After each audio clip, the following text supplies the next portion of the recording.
So hello and welcome to another DJI Neo Drone video. Now this is a video that I didn't think I would be doing, to be honest. I'm actually going to be doing a test flight after a crash. Now it wasn't just a simple crash, it damaged the drone, and I'll tell you a little bit later on in the video regards to that and the costs and all that shenanigans.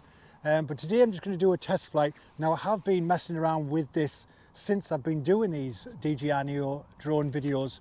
Obviously, if you've been watching them, you'll know that I took it straight out of the box and flew it on auto settings. I've flown it on manual settings.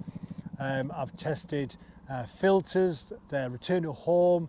I've tested a number of different things. I've even, the last one, if you saw that, the Preston Park, I took it to the museum area. I flew around there and I took some photos.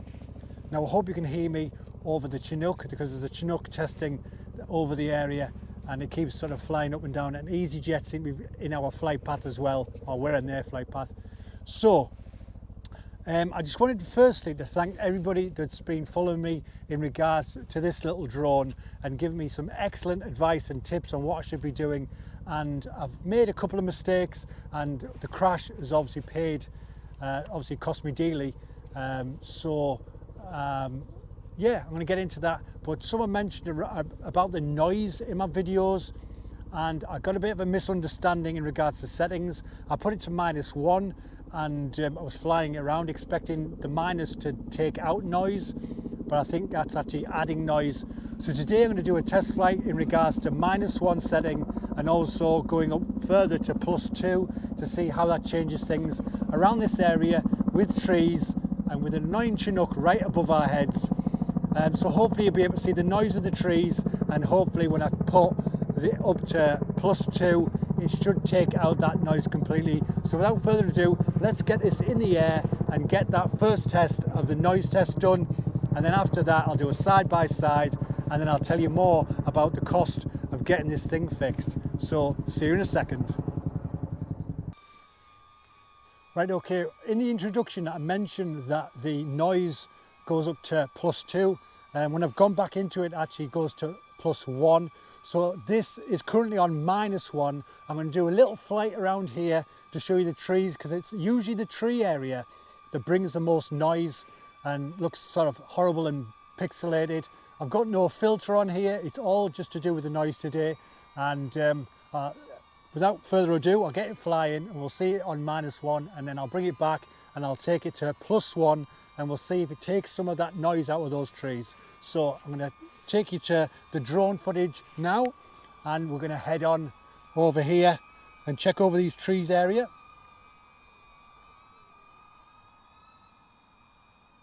So as you can see, the trees coming up. Usually when I'm doing footage, it's these trees, because they don't have any leaves on, they all seem to go really pixelated. So I'll just angle down a little bit so you can see those trees, and go up a bit so I'm not hitting them. But yeah, because of all the different colours and the amount of branches on those trees, it tends to sort of, I guess, like pixelate slightly with all the noise.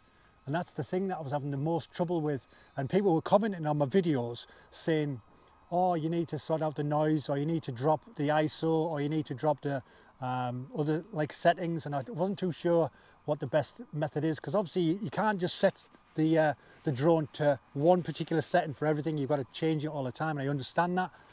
So obviously you've helped me out massively with your advice and tips on what to do. So I'm trying to learn. I'm obviously a beginner.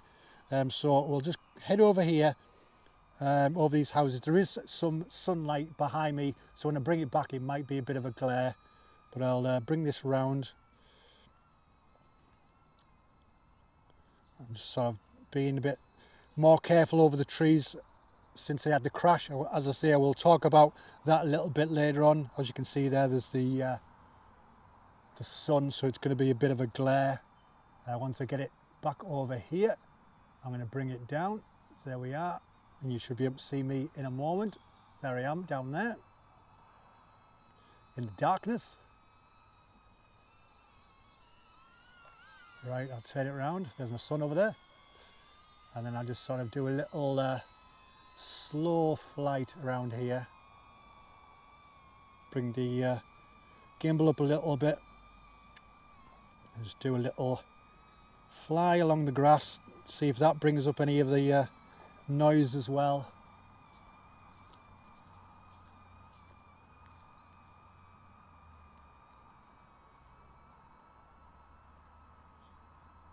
Watch out for that tree.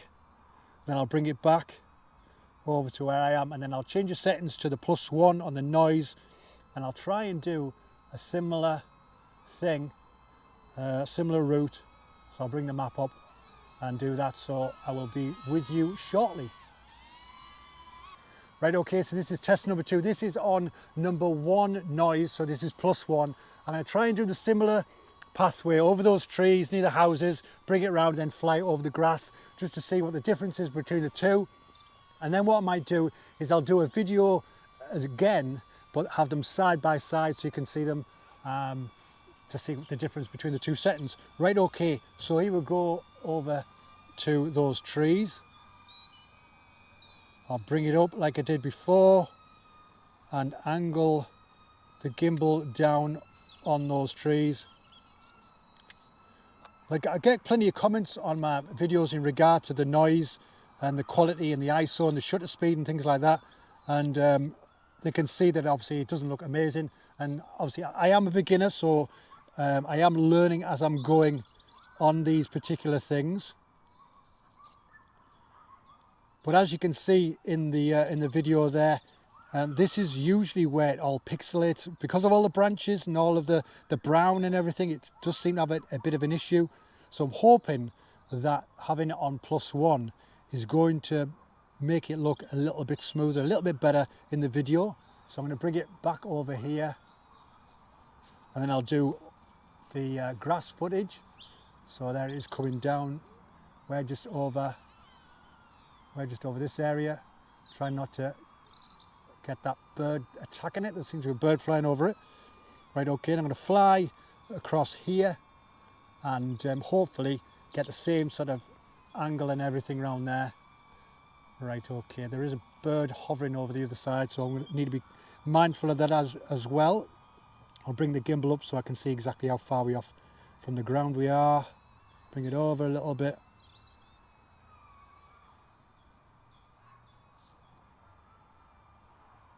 So I'll go at the end of here, and then I'll bring it round, try and miss that tree.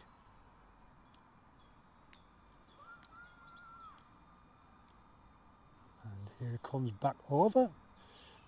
I just need to watch because the ground rises up here. So I'll bring it up slightly, and then bring it round to where we are, and that'll finish that second test.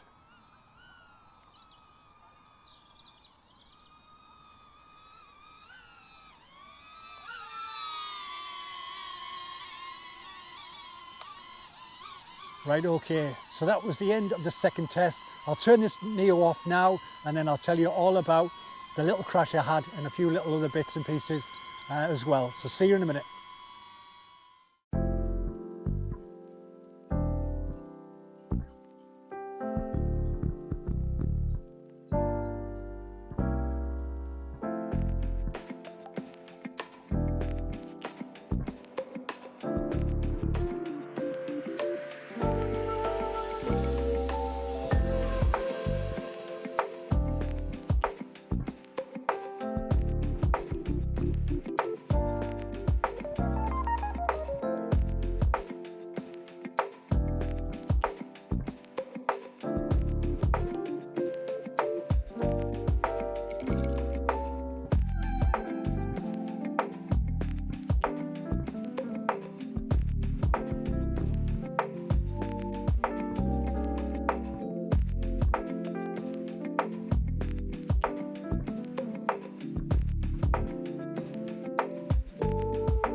So that was the sort of the noise side by side. The -1 was on the left and the +1 was on the right. Obviously I've labelled them. I won't know what they look like until I edit the video.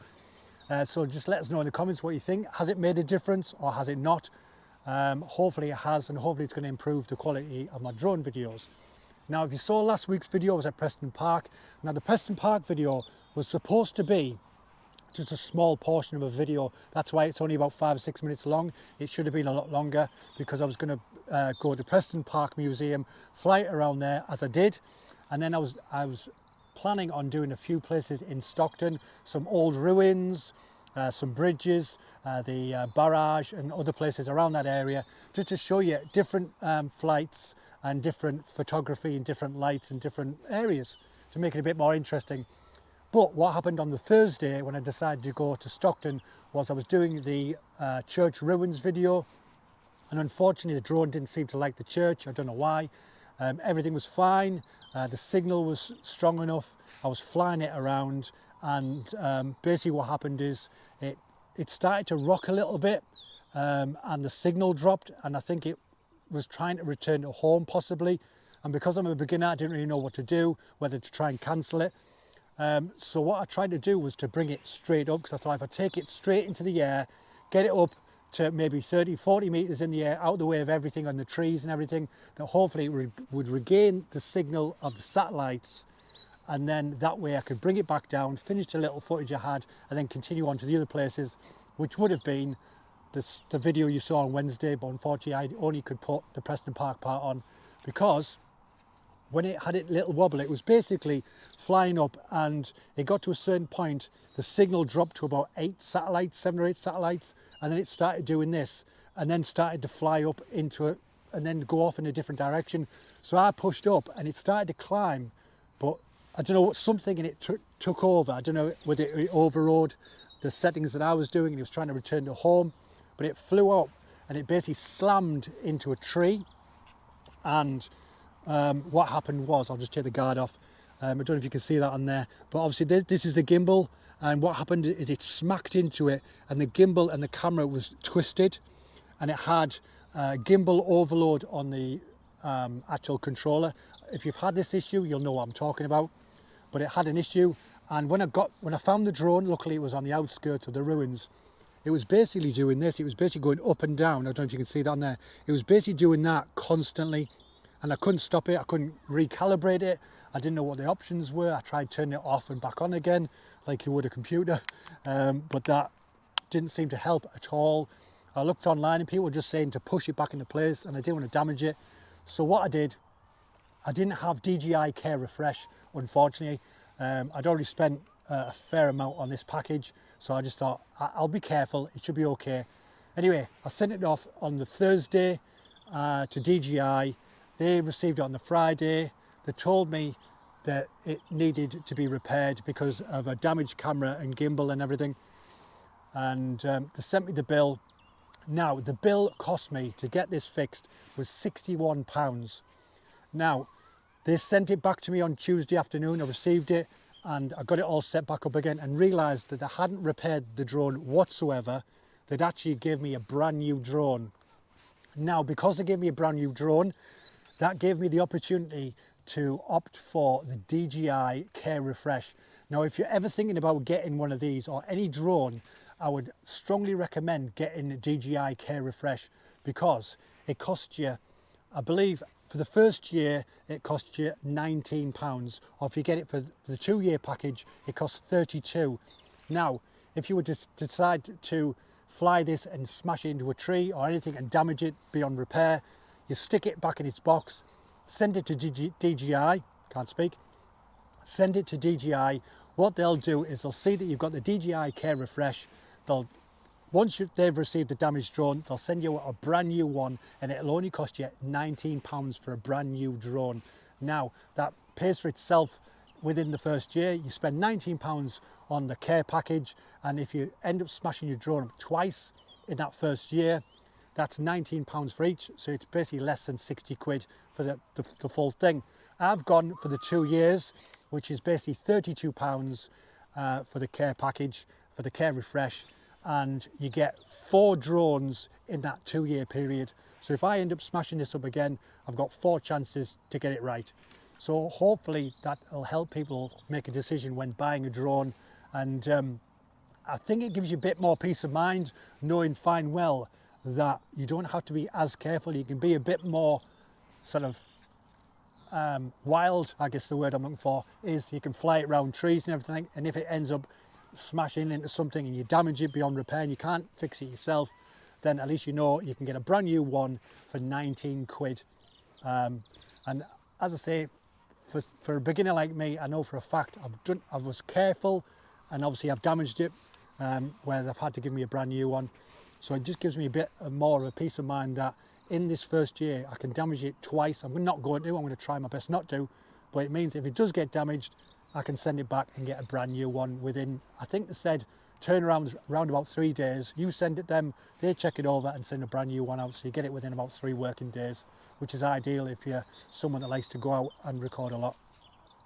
So I think that's the end of the video. So thank you for watching all of these DJI Neo drone videos.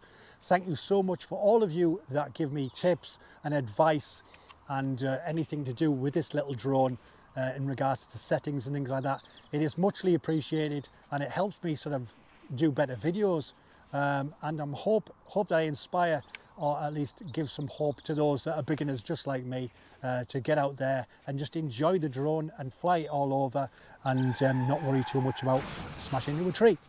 So if you like this video, give us a thumbs up, give us a comment and let us know if you crashed it. Let us know if you've got the Care Refresh package and how you've got on with that, and consider subscribing. It helps me massively, pushes my videos out there. I've just pushes my video out there, and yeah, helps me massively. So thank you for watching, take care of yourself, and I'll see you next time. Bye bye.